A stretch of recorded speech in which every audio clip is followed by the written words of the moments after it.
Hello and welcome to On the Irregular with me, Java Beret, a podcast where I chat to women from all walks of life about their own unique creative journey, how they got here, how their story has shaped their creative work, what they've learned, what has helped them, and where they plan to go from here. It's an irregular journey for so many of us, and I'm delighted to offer a platform to share these fascinating stories and wells of wisdom. In this episode, I chat to life coach, speaker, writer Syreeta Challinger. It's an emotional one. Syreeta shares her unique story of love, creativity and transformation. We discuss growing up with a high level of academic expectations, her experience studying a degree in textiles in Manchester, the impact she believes the contraceptive pill had on her decision-making in her 20s, her time in Hong Kong where she refound herself and met her husband Rob.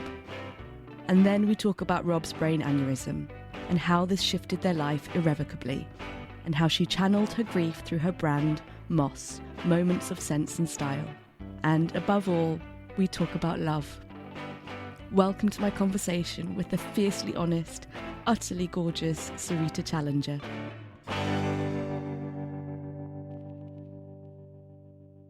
Well, thank you so much for making the time to talk to me. I know how busy you are and how full on your life is, so it really means a lot. Thank you.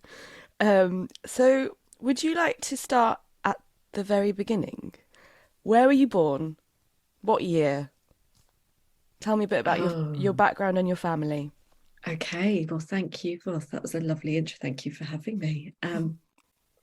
So I'm Syreeta Challinger. I was born in Dartford in Kent in 1982.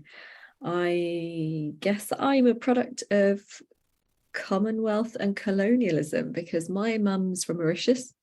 Mauritius is an island built on slavery and indentured servitude. And I think it was not just the British who we can pin that one on. I think it was the Portuguese, the Dutch, the French, then the British before there was independence. So no one's indigenous from there. Everyone was brought there. So it's a real mix of cultures from all over. But my mum came to work in the UK as with the Commonwealth drive to work in the NHS. And the hospital that she trained at and where she was made her roots, I guess, was in Dartford, and that's where she met my dad. My dad is English, and his mum worked at the same hospital, and they met in that 70s way, as you do at the social club where everyone used to meet on a Friday night or Saturday night at a chicken and chip disco. Oh wow! And I was they are a very unique pair. I guess their life experiences have brought them together, and I was the firstborn and a result of that union. I was born in 1982 in Dartford, but then grew up in southeast London. I moved when I was about 3. Okay. And what was your home life like? Was there much creativity? Because you say so your mum worked for the NHS. Was she a nurse? My mum was a nurse, yeah, and my dad worked in IT. At the time, computers were the size of rooms. I can even remember going to visit him, and there was lots of paperwork and lots of code, and it was a very different world. That's what my dad did. He was, I just guess, a collar worker, quite working class roots, a lot of love, but also a lot of shift work. So between aunties and cousins and people moving around a lot of the place, a lot of the time, people looking after us really to balance around the shift work that my parents did. They worked very hard and instilled a working ethic within me, and also, but they were both, especially my mum, because she came from abject poverty. I mean, her background is just, to where she is now, the trajectory is insane. They were always wanted to push us up and out, so it was drummed into us that education was the key, and that was your ticket. I guess many immigrant families, that you just put your head down, you don't make a noise, you you get that bit of paper and that's going to open doors and opportunities for you. Education is everything. And just work hard. So that was the kind of ethos. So creativity there was an element of it there, and my mum was very much a creative soul, but it was kind of suppressed in terms of I guess the patriarchal attitudes and finding time and room around being a nurse, I guess. She was always making cakes, and like she would do some excellent doodles and things. So, but in terms of the fact that I've gone down into the arts and creativity is a curious one, because I wasn't shown the way in our household. It was very much academia is the way, and it was kind of frowned upon when I actually did stand up with courage and dignity and say, no, this is not for me, I want to go to art school. So it's a curious path that I've got on. How did that come about? When did you start to realise that academia wasn't going to be the route you'd go down? I was unsure around 15, 16. I had an idea that I wanted to get into graphics, and I loved music. I was like a proper indie kid, like mid-90s. As many of us were. Just thought that I would definitely be involved in the music industry. I thought I wanted to like design album covers and get into like graphics and things. And when I floated that conversation at home, it was like, well, no, do the A levels, get a proper job first. Like, actually, like, can you earn? There was this fear of that you weren't actually able to earn any money or earn a living if you were an artist or a creative. And I think that comes it is seen as a privileged career path, I guess, and space to have that freedom to think and create. So I understand it. I didn't at the time, but as an adult and having that distance, I do understand. There was just this inbuilt fear of like, where's the next food going to come from? How are we going to pay for our home? That's the priority, not making pretty nice things. So I get it, but I struggled with actually internally. I just wanted to make nice things, and I wanted to express, and I was always labeled as like this sensitive child, and who was just full of emotion and would cry very easily. And I did. And I think actually the way I could channel it, and way I tried to channel it, was through expressing myself, through writing and through art. Gosh, it's making me feel emotional just saying that. And it felt like it was kind of pushed to one side, because obviously that bit of paper was more important. So I should backtrack a little bit. So when I said my parents wanted to push us up and out, I don't sound like half my family, or like I grew up in proper Southeast Estuarine twang. I've kind of had it elocutioned out of me, so to speak. And also, I guess, from a survival point of view, not trying to have too much of an accent to be pinpointed for being othered, which I'll probably come to again in a minute as another conversation. We were scholarship kids, so we didn't go to school where we lived. First and foremost, I think it was a safety thing. My parents, in their wisdom as a mixed race couple, moved to where the BNP had their headquarters. So as you can imagine, life in the 80s was rough, was tough. There was a lot of everyday just being spat at on the street, being chased from the bus stop. Like, this was like everyday stuff. So my parents, God love them, they pushed us up and out. We got scholarships to go to a school out in the suburbs, which was brilliant, and it opened up so many different opportunities to us. But again, we were different. We weren't that wasn't our area. It was a very affluent area. Obviously, all those things and privileges that those children that we were like friends with had, we didn't. So that was a challenge as well. But I only went up to 16. It was a independent girls' school. I only went up to 16 years old. So I had to make a decision, and I was head girl. And I guess that comes from people pleasing, able to shape shift and keep the peace. And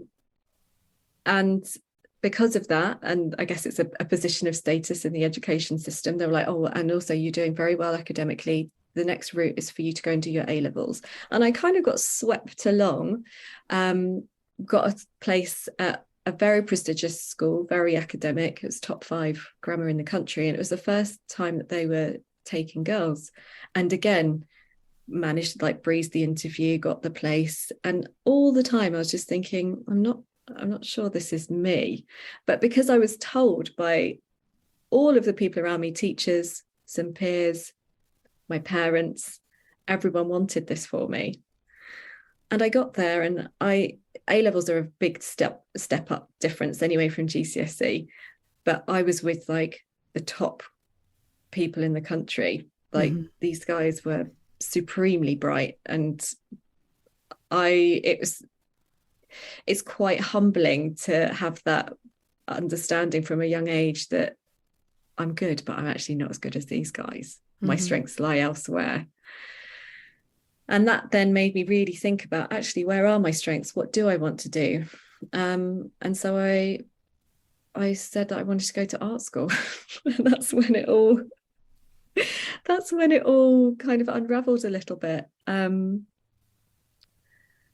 Yeah, it didn't go down so well at the very academic school, who, you know, they were training people for Oxbridge interviews and things, and there I was going, I just want to go and colour in. Which in their eyes, that's what it was. And so I kind of just pushed the limits.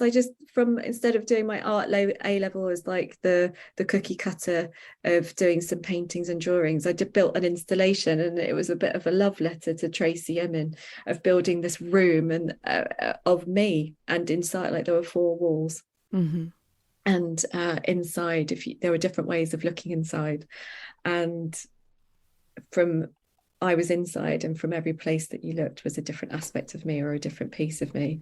And I felt like it was this giant neon beacon that I'd built to say, like, this is me and this is what I want to do. Please guide me. I had this brilliant art teacher, Mr. Davies. I still think of you, Mr. Davies, for just holding my hand as if to say, it's going to be okay. Help me get my portfolio ready. I got an unconditional offer to go to Camberwell, and we just braced ourselves for the A level results. And I got a C, and it broke me. That wasn't what I had planned for. It wasn't what I had hoped for. Being in a sea of peers who were getting like 3A stars, ABCs, like nothing really lower than no one else really failing as I saw it then.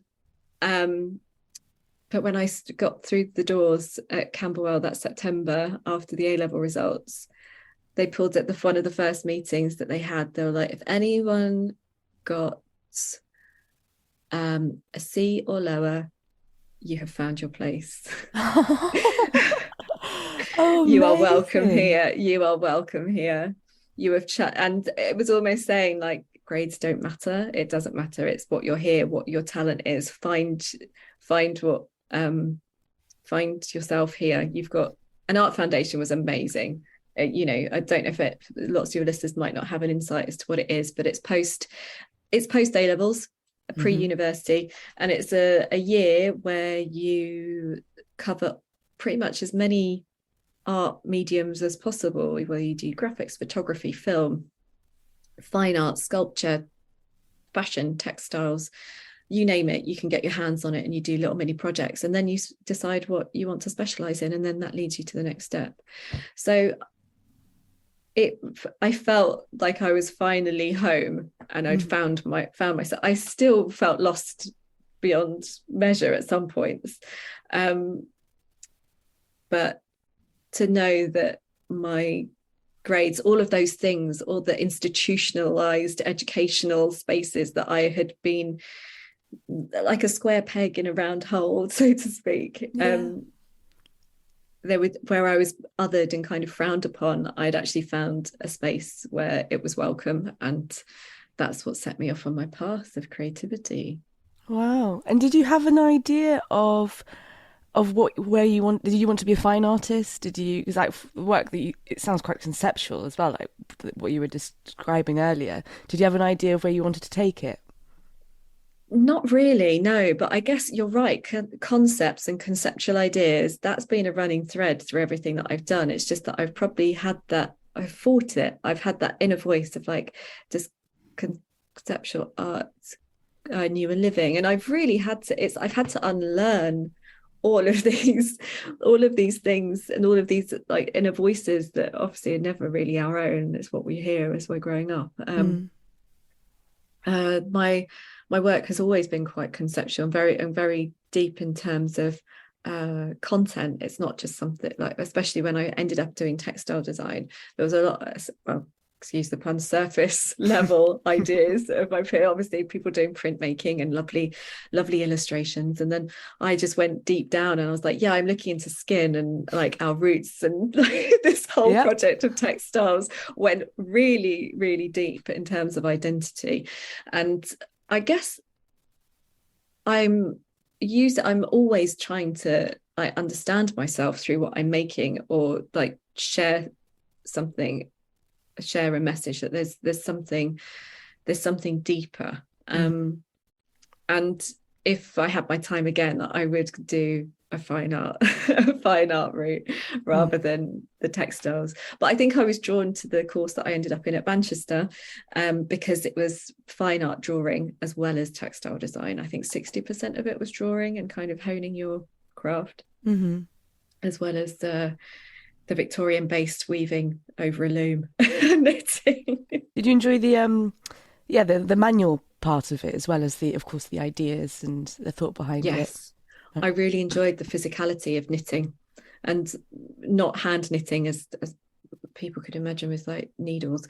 There's a machine called a dubier, which is you have to use two hands, and it's as long as maybe a dining room table, and you have to, once you've put all the yarns in, you have to physically move it backwards and forwards.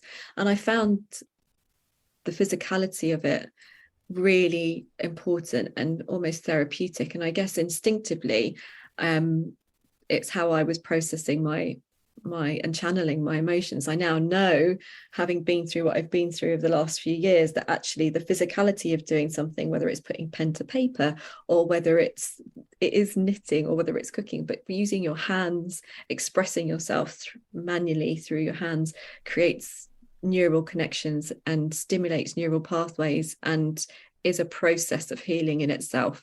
So the physicality of it was, yes, brilliant. Loved it. Was really curious about all the machinery and how it would work. The chemistry in the dye lab, not so much. Maths was not my forte. I was even with my cooking now, I really struggle to follow a recipe.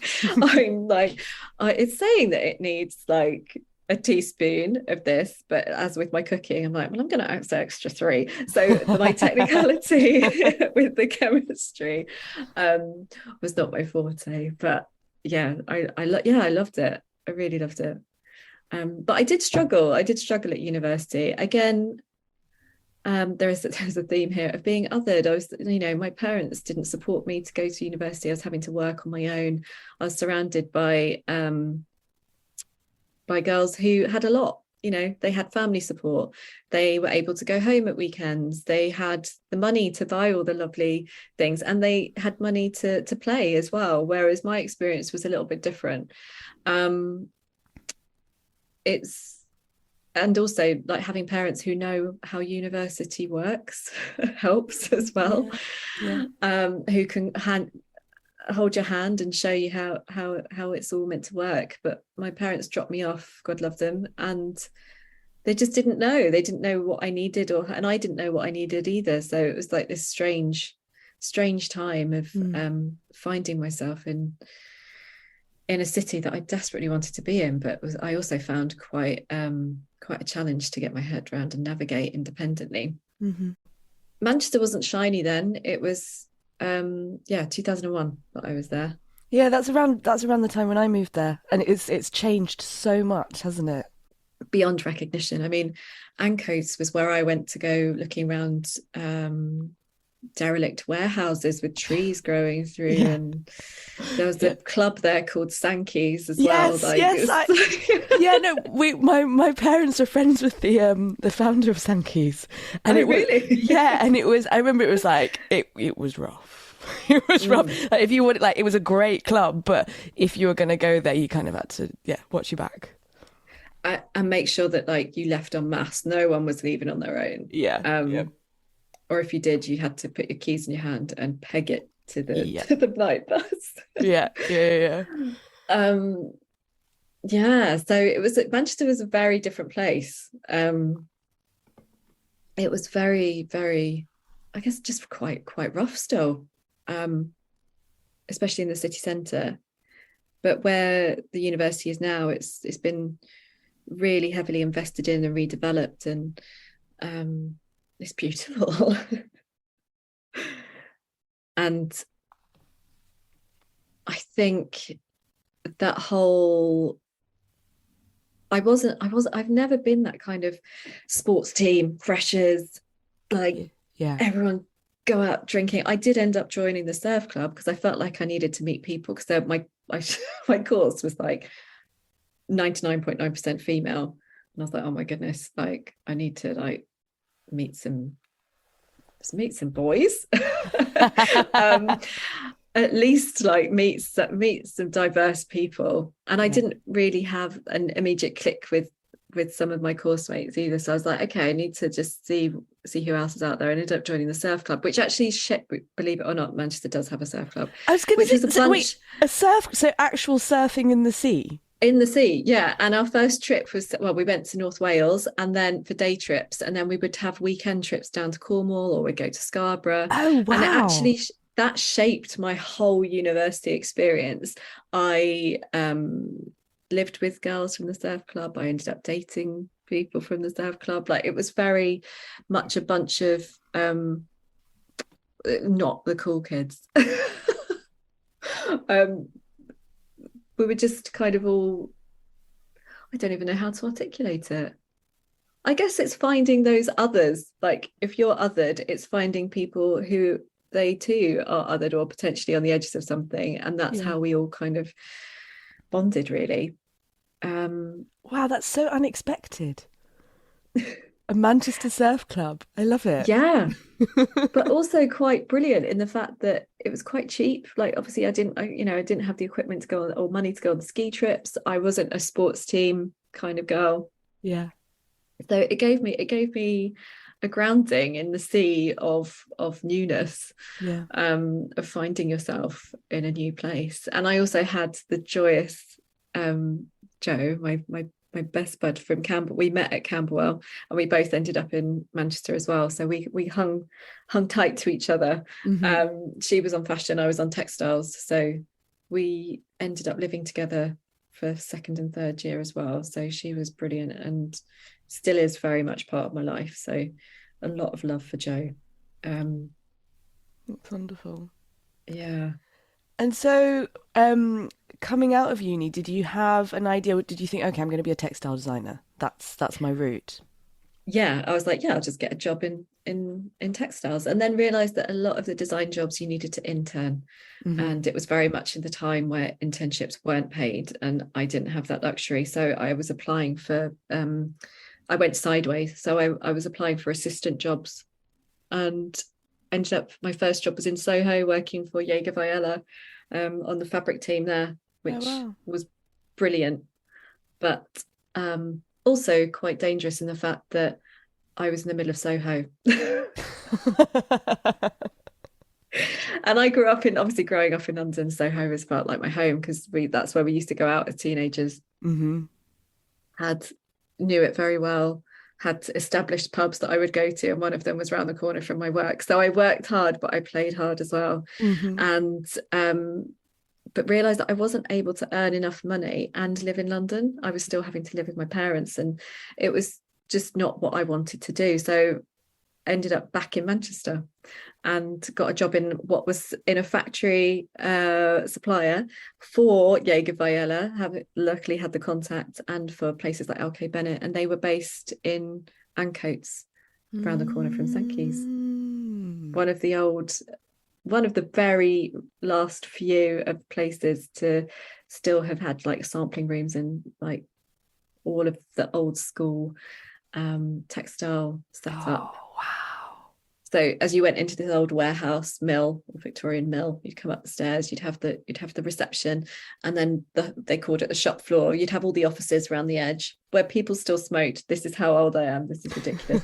People were still smoking in their offices at work. You'd have the machinists in the middle, and you'd have the pattern cutters, fabric inspection. It was like a full mini factory, and that's really what shaped me being there. They used to call me PB, posh bird, because obviously I was southern. And I was like, you have no idea, I'm far from it, but because I sound like I am, they're like, oh no. And just was with proper Manx, and who swept me up and loved me, and my boss became like my Manchester dad. He was amazing. Really old school. We still faxed factories. We didn't really use email. God, yeah. So I had the glamour of like part of my time was the desk job and doing all the buying and the sourcing and making sure the fabrics were fit for purpose, but also I would be out on the floor with the warehouse guys lugging up like rolls of fabric and inspecting it and making sure that it was all okay, and having to do the first inspection, I guess, of everything coming in. It was a really different time, and that led me on the path of working within fabric development. This episode is sponsored by copywriting duo Hazel Copy. You know everything there is to know about your business or organisation, but do you sometimes find it tricky to translate that knowledge into words on a page? Well, that's where Hazel Copy come in. Sisters Nicola and Laura Bethel are a copywriting duo that write informative, inspirational copy for charities, organisations, brands and small businesses with a social and environmental conscience. Using their years of experience, they will bring your products, services, campaigns or cause to life. They focus on nature conservation, gardening and floral design, education and learning, sustainability and regeneration. Hazel Copy can tailor their copywriting services to you, from focusing solely on writing to being with you every step of the way, including establishing the project's purpose, selecting imagery and liaising with photographers, stylists, designers, translators and printers. If you'd like to delve a little deeper, visit their website hazelcopy.com. You can also find them on Instagram at hazelcopy.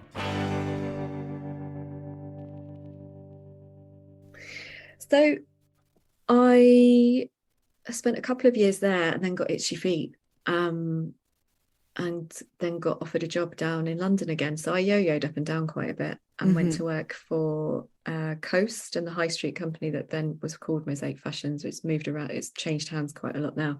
They had Oasis and like high street brands basically, and went down there for a bit, and it was really good fun, but again full on. And then the recession hit around 2008 and just couldn't justify.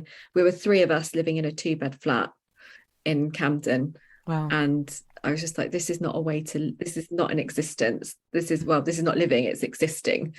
And again, still not earning that much money.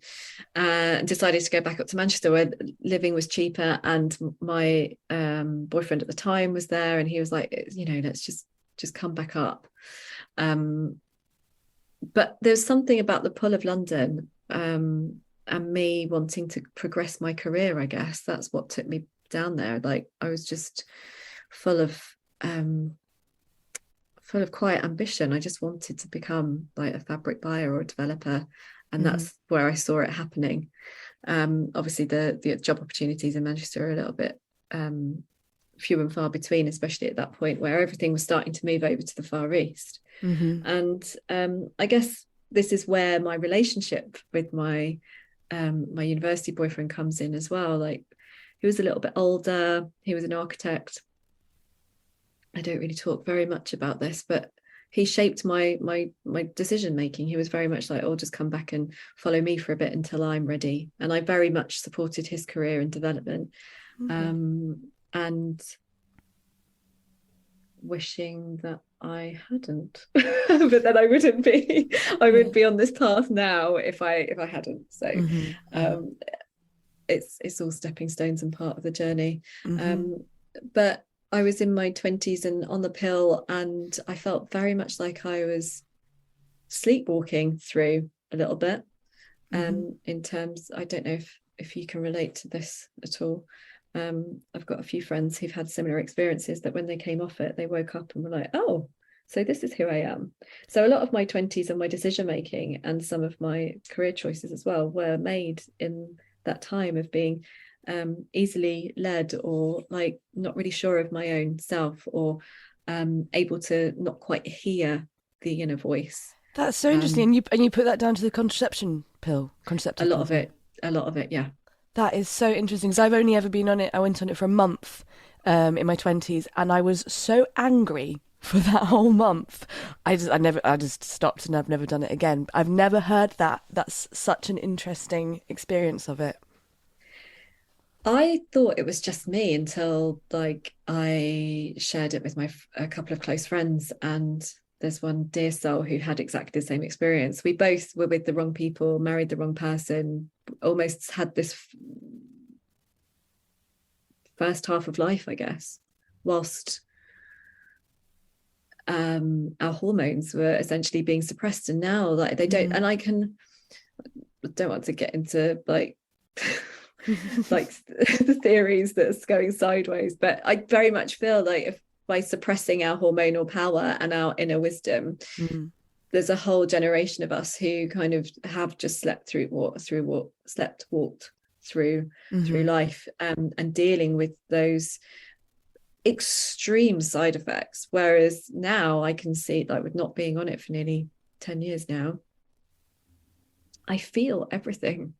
And that's okay. And that's okay to have all these like myriads of emotions. Whereas before I was very much just kind of either angry or just not much. I would go so far as to say as numb, really. And that would be not just in personal life, but also creatively as well. That's why I was like going through the motions job-wise. Wow. So what brought you out of that? A couple of factors, actually. I got married, first marriage, got married, moved to Shanghai with the then husband. Was this for his work? Yes. Right. And came off the pill all at once. So immense changes. Yeah. And so we were stripped bare of our friendship group, which tends to hold you up.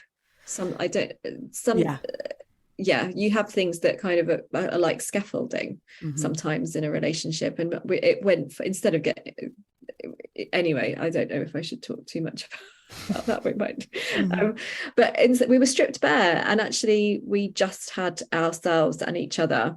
And I was left alone immediately, with obviously priorities were the work and the travel, and I had to then find who I was in a city where I didn't speak the language. I was the only Westerner in my office, so I didn't have like a work network, and I was like thousands of miles away from home, and my hormones were kind of all over the place because I'd come off the pill thinking that we were going to start a family. But it's probably the best thing that has ever happened to me.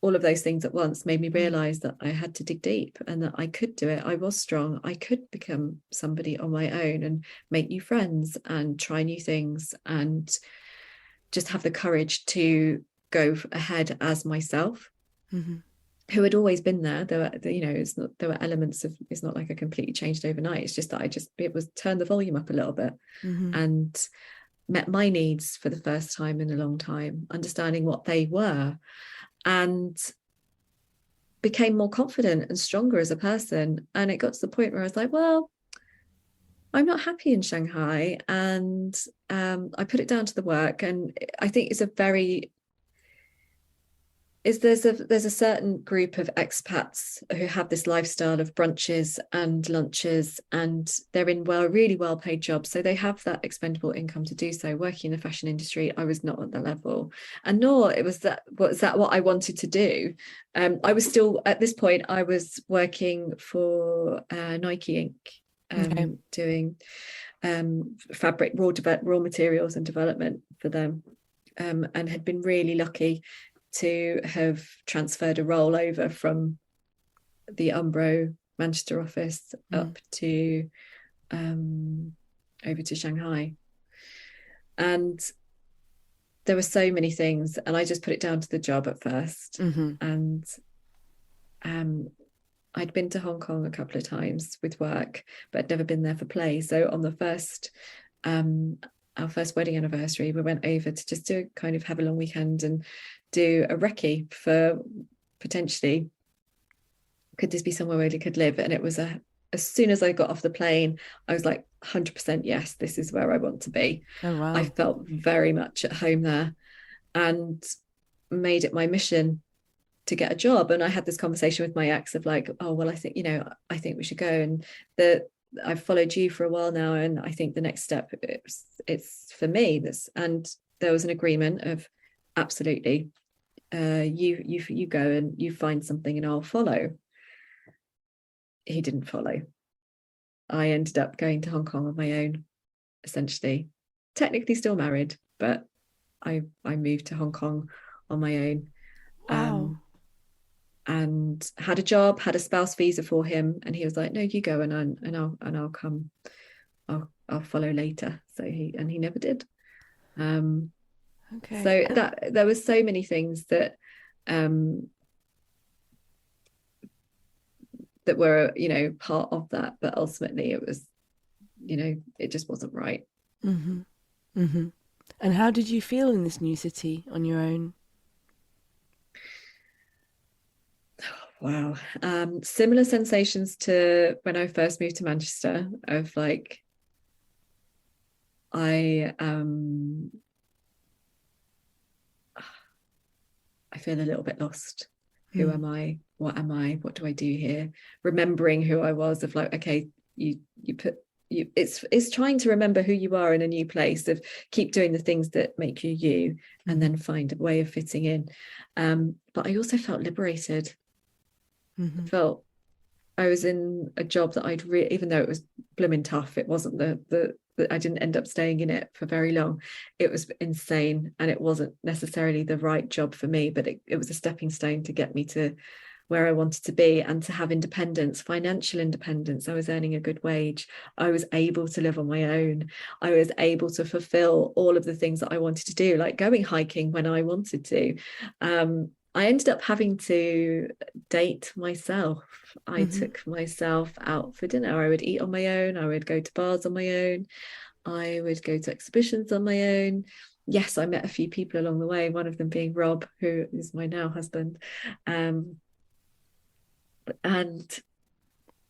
yeah, I still had a great adventure, but it was time for me to really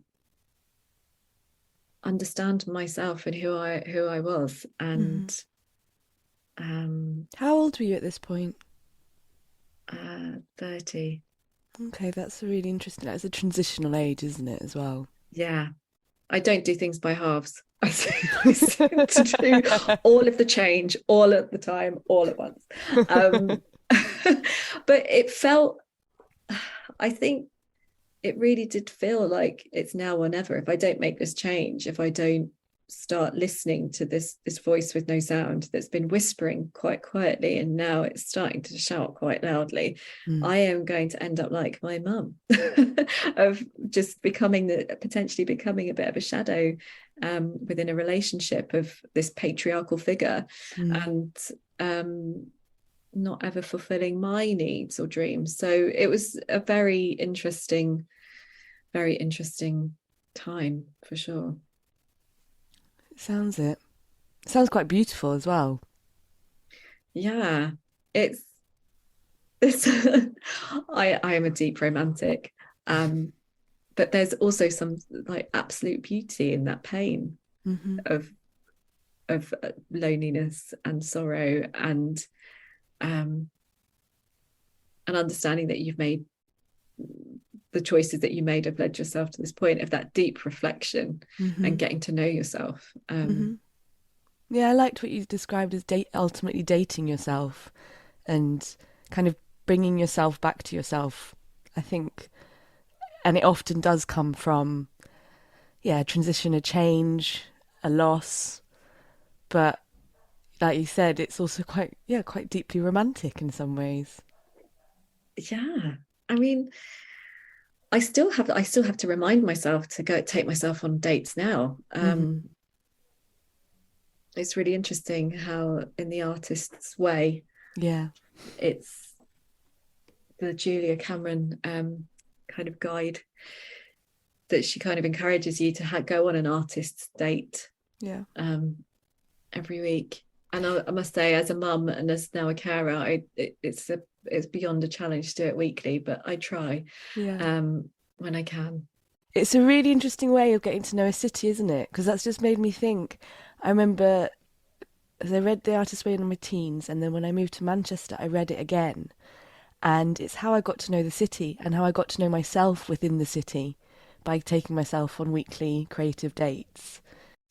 I love that. I wish I'd come across it in my younger years. That's in my formative time. That would have been brilliant. How fortunate you are that you had that to kind of guide you through. That's amazing. I also love that we're in Manchester at the same time, because I remember when we first met, I was like, do I know you? I know. We must have met at some point, surely. It's mad. At some point, in some capacity, we have crossed paths, I'm sure, because you felt very familiar to me. Yeah, maybe it's just the air of Manchester that we both carry with us. Yes, it does shape you. It stays with you. I think it's one of those cities that, it's a very special place. I can't really articulate it well, but there's something about the energy, the love that the people have for the city and each other, the sense of community, perhaps. Definitely. I think, because I remember when I first moved there, I was like, this isn't a beautiful city, but it's a fascinating city. And then I started to find the beauty. I guess it's not showy. I mean, it's a bit more showy now, but at the time when we moved, you kind of had to search for it a bit more. You had to look for it. Yeah. And I think it's that really interesting thing of like, through great adversity comes creativity and good things, and that's why Manchester is so it was tough, especially, but that's what created the brilliant music scene. That's what brought some of the insane creative things that came out of that time. So and that space, and that energy is infectious. That can do, why not, energy.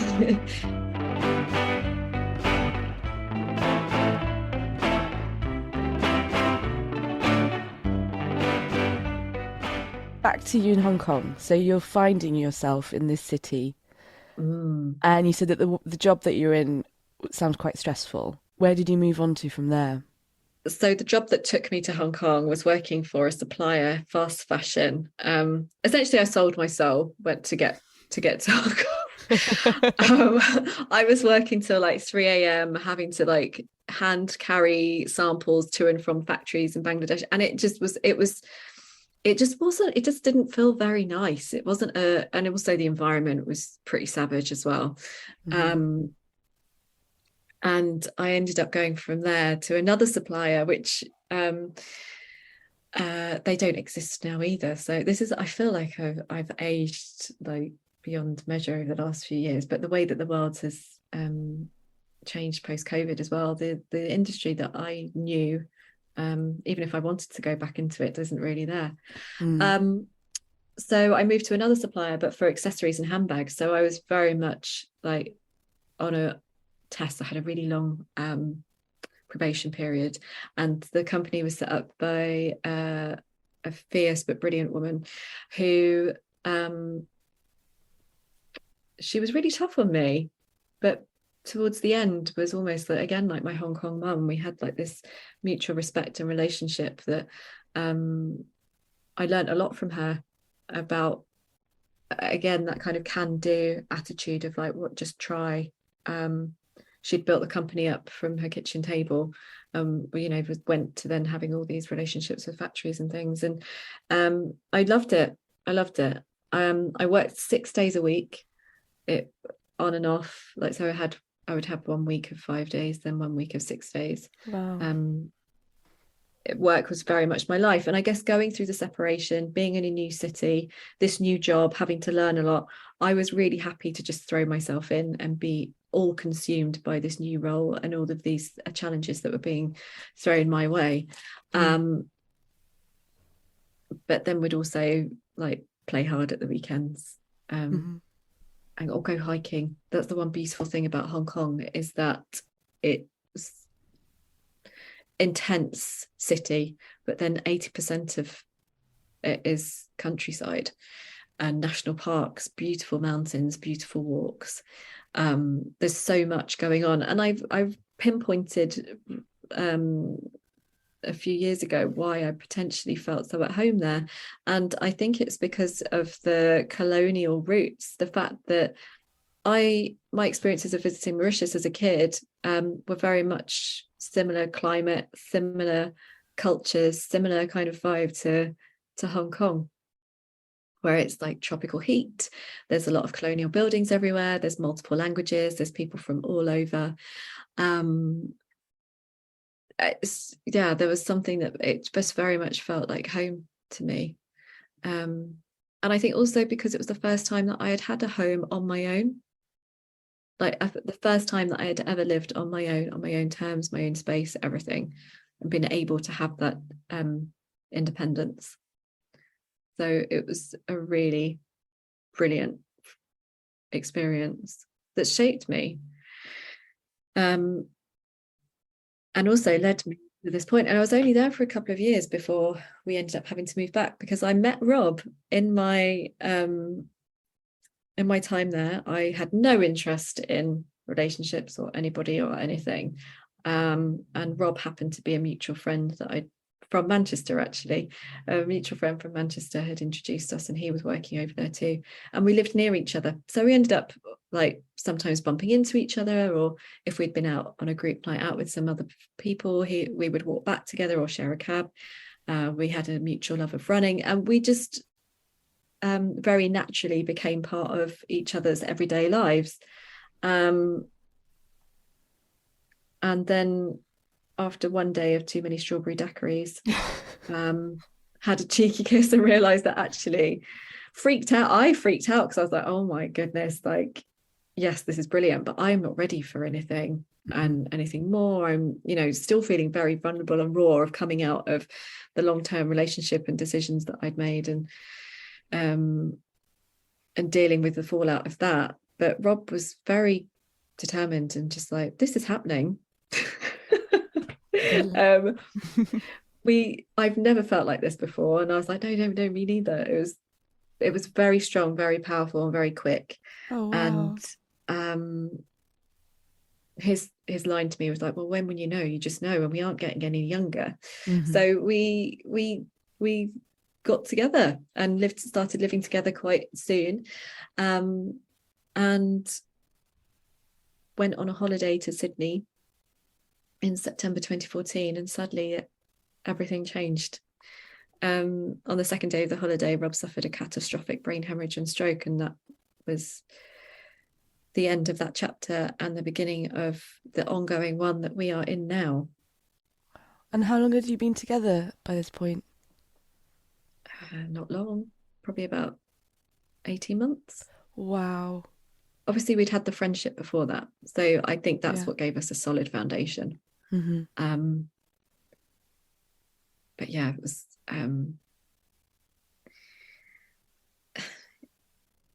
I don't use the term life-changing event lightly, because it was a seismic event in our lives, and we're still dealing with the fallout from it now.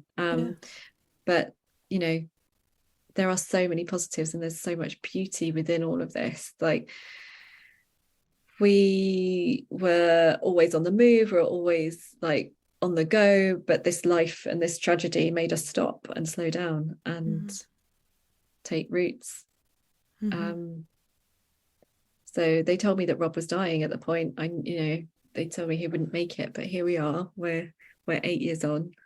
Life's different, but we get to live independently together. And Rob, where initially he lost all power of communication, he couldn't walk, he couldn't talk, he couldn't read or write. It was like having a 6-foot baby. So we've gone from that to us now having our own baby. We've eloped, and yeah, we're just living life on our terms. And creativity is absolutely at the heart of everything that we do, and has healed us, and is why we are here. Because you taught him how to draw again, didn't you? I did, yeah. So he came round from a 3-week coma, with unable to kind of communicate with us, but I could see that he was in there, and I thought, well, if he can't talk, then perhaps he can draw. And he was always doodling ideas and sketching, always had like post-it notes hanging out of his bag or his pocket. Like there was something in it, and I just followed my instincts and put a pen in his hand. And at first it was literally like, this is a pen, and he was looking at it as if to say, what is a pen? What does a pen do? That's how cognitively impaired he was at that point. So we had to show him what a pen was, what it could do. And so I just started drawing simple shapes. I drew a triangle and a circle and a square, and asked him to follow, which he did. And it was very shaky. And it took him a while to kind of really understand what was happening. But then it soon started to flow, and that opened up our world. That's how we communicated. He could ask for water, no mushy carrots to be put on his dinner plate. No, obviously hospital food is, even in Sydney, is not the best.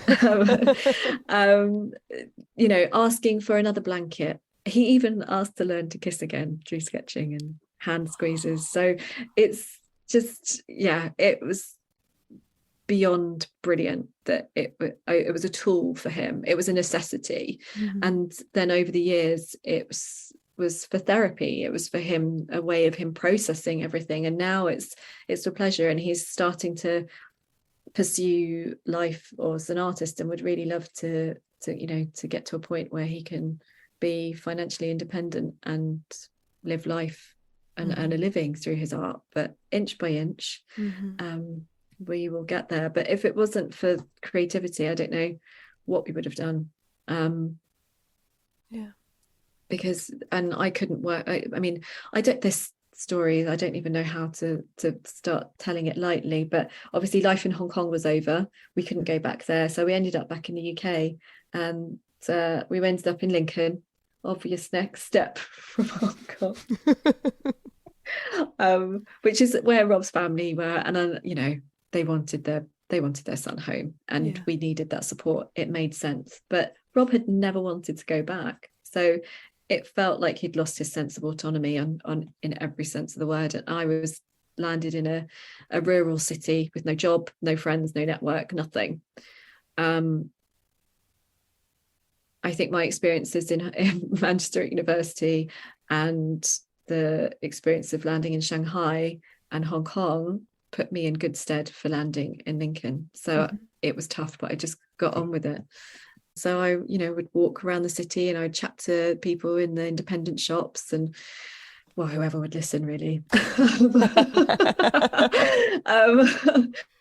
And I was trying to get work, and when I couldn't get work, I thought, well, if I can't open my own door, I'll try my own, and put my energies of where I my background of creating, and created a brand. And as I say it, I realized not everybody who goes through like a life-changing experience would think to set up a brand. No. It's not the most obvious thing, but I just didn't know what to do with myself. So I was, what did I know? What could I do? And I'd always had this idea, and just put my energies into it. And that's where Moments of Sense and Style, or Moss, came from.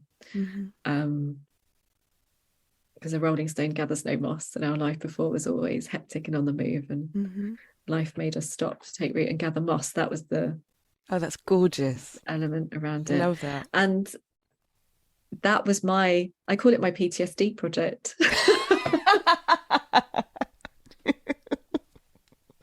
I mean, it's an exquisite PTSD project. Thank you. Thank you. So this is, I didn't know how else to channel my emotions, my grief. I mean, yes, Rob was here, but I think with brain injury, and then there was a documentary with Kate Garraway, her poor husband post-COVID, with brain injury and like road traffic accidents. No matter what it is, it's very different and it's unique to the individual. But there's this element for the family of like, they're here, but they're not the same person. Mm-hmm. So there's elements of Rob where he's beyond brilliant and as he was before, but actually it's a different relationship. It's a different dynamic. I sometimes even now still get sideswiped by this tsunami of grief of like, I just miss you. I miss you, especially when we're talking about his art or his drawings, and he's just really struggling and he's losing his words and he just doesn't know. He's struggling to kind of set his own brief. And I miss that brilliant mind and that brilliant man of where we would just bounce ideas off each other. We would sit in bars and just be really geeky and talk about like different things and projects, come up with ideas and concepts, and or like dissect and other people's branding projects and pull it apart. And just I do miss that. Yeah, it's I've got a bit sidetracked there. But I didn't know what else to do with my emotion. At first it started off as a Tumblr.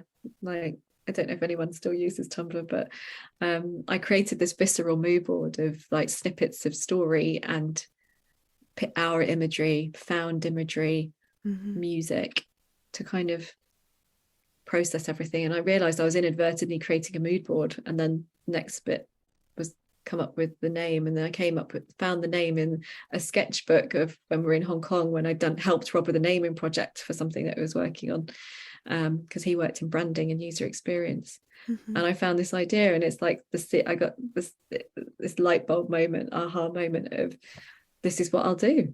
And it started off with a range of scented candles that shared our story. So number 1 was Hong Kong, where we met. Number 2 was Sydney, where life changed. Number 3 was Lincolnshire Fields, where we were to heal.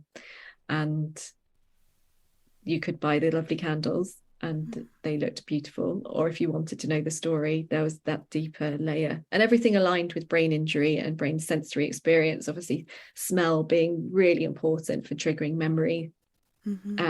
The storytelling also really, and being pinpointed in place, really important for triggering memories as well.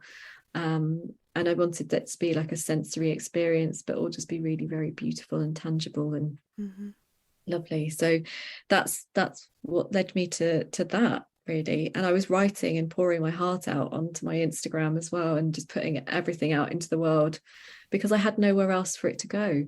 I didn't really have close friendships in Lincoln, and it's not the kind of thing that you can kind of just keep picking up the phone and being Syreeta with the sadness all the time, talking to your friends about it. I found it quite a challenging and beyond isolating experience. I was only 32 when all of this happened. Wow. And none of my peers had been through anything as like insane or as huge. And they did, my friends did their best, but actually I don't think I knew what I needed at that point, apart from just getting it all out of me. And that's how I channeled it, through this brand. And we had some, lovely people who bought from us. I mean, of course, it started with friends at first, and then it grew. And I would do markets and pop-up events, and I was essentially putting my heart on a plate, telling my story. This candle is our story, and please, would you exchange my story for some money? It's looking back on it now, it's a very surreal thing for me to have done, but I didn't know what else to do with all of this. And it felt like just by putting it into product and giving it a little bit away each time, that was a way of dealing with it. Wow. That's such an interesting way of channeling your story. And I mean, it's incredibly powerful and incredibly brave because, like you said, you're pouring out your heart and it's something that you're still really, it sounds very raw. And to then Really, yeah. turn that into a business is quite something. Oh, beyond raw. And I would get deeply hurt sometimes, and I would meet some similar people on the pop-up circuit where they were just obviously creating shiny things and have conversations. And there was one particular interaction, and I was like talking about it and just getting really strange energy back, and I just said to her, I was like, do you know what, it's okay, like this is not for everyone. Like, and having that understanding that this was really unusual. This is not what most people went to a trade show to see or pick up. That actually it was a very unique way of dealing with everything. But it did take me some time to not take it personally, that like some people just weren't ready to receive it. But then those that did, oh my goodness, the support, the love, the dedication, the loyalty of the people that we've swept up along the way. I mean, my Instagram is not it's not a grandiose number of followers, but those followers that are there, I think there's 6,000 of you, because I'm sure a few of you will be listening to this when I share it. God, you love us. You want us to succeed. And it's making me feel emotional. Yeah. Just, you have, oh my gosh, sorry. Oh, love. The kindness of strangers just has blown me away. The people who I interact with on social media, I probably have deeper conversations and have been held and nurtured more so than some of my longest established friendships. I mean, for all the darkness and the strangeness that happens online, I think it's been a very special place for me. And I probably wouldn't even be talking to you if it wasn't for everything that I put out in the world. So yes, gosh, that's really got me. Just understanding how strangers have held us and supported us through this. It's just quite beautiful. and like you said, it's because you shared it, because you've been so open about your experience, and that's incredibly generous of you to do that. And I know that it's it's part of you processing it as well, but to share your story is incredibly powerful, and to be able to articulate it and express it in the beautiful way that you do,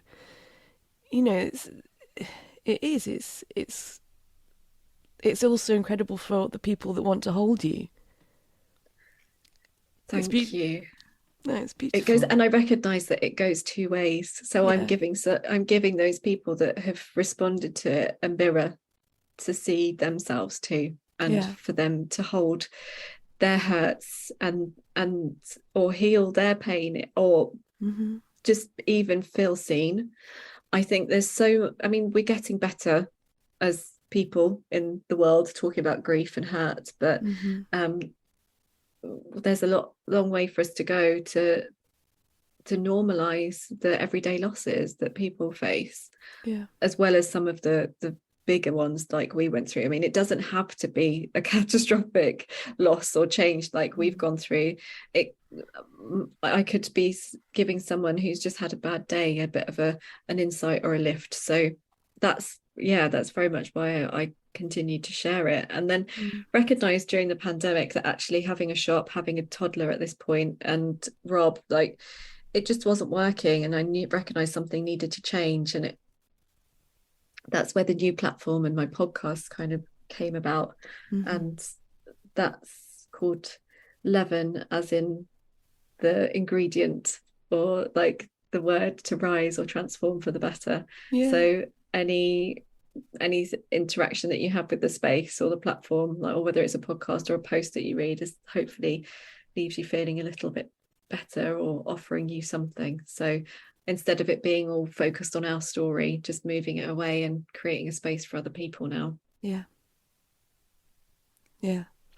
I listened to your episode with Rob, and I took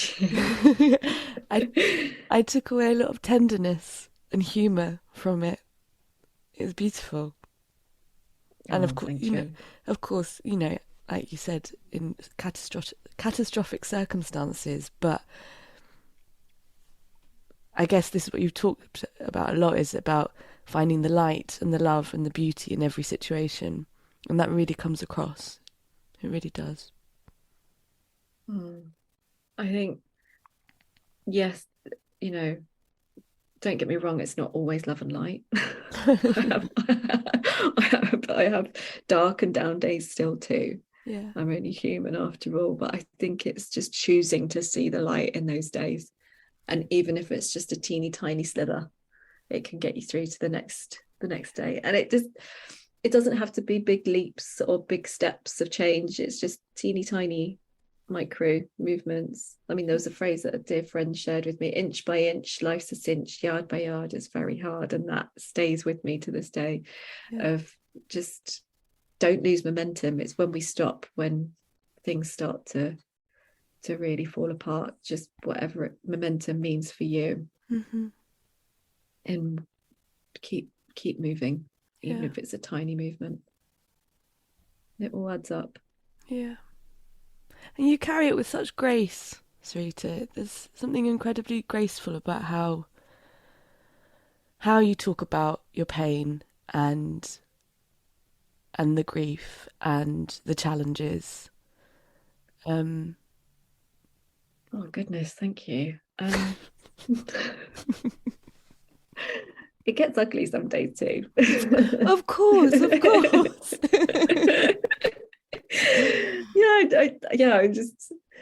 I guess I don't want to come across as like, oh, I'm a good, graceful person. I'm a good person. I'm not. I'm just someone who's learned, who's tried, who's failed, who's given stuff a go and learned that actually the only answer to any of these things is love. That love is the only way. Yeah.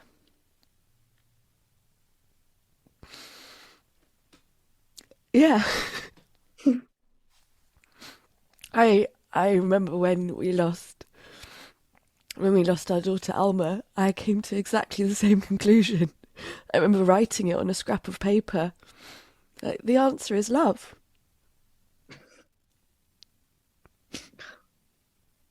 Oh, Java, my love. It's such a simple but such a powerful conclusion to arrive at, isn't it?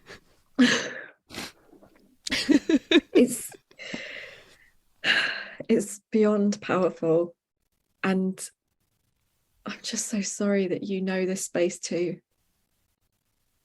Yeah. But it also, my God, doesn't it highlight all the beauty? It's like everything gets magnified. Yeah. It's like you see the world in Technicolor. Yes. Yes. Yeah. The sun shines brighter, the air smells fresher. And just the fact that we've got the gift of being here for another day. I mean,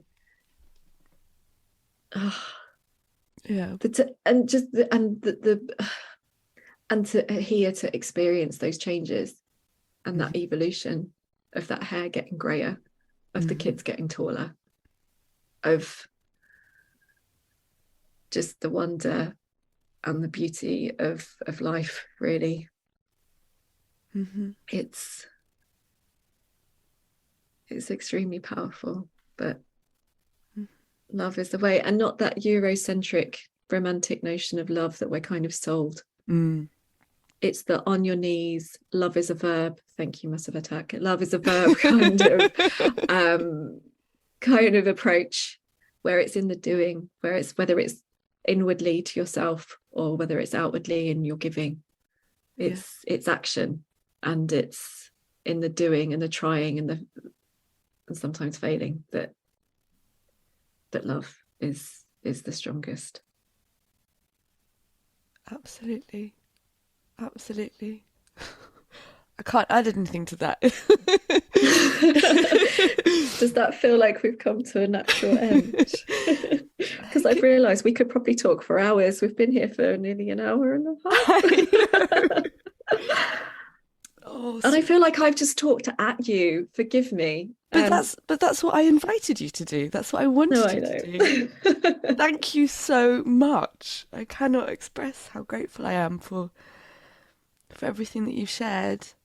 It's it's really fascinating and incredibly moving. Thank you so much. I'm so happy that we met that day at the podcast event via Instagram. Instagram. So this is the beautiful thing. So one of my followers listens to your podcast. I had not come across you for some bizarre reason, because now I do. I'm like, how have we not found you before? And said that we were both actually at the same event and we should meet. And yeah, I came and found you. You can find Syreeta online at thisisleaven.com and on Instagram at thisisleaven and at Moments of Sense and Style. And you can find Syreeta's podcast Leaven wherever you find your podcasts. Thank you to Hazel Copy for sponsoring this episode. And thank you for listening to this episode of On the Irregular. Please remember to subscribe, rate and review, as it helps other listeners find us.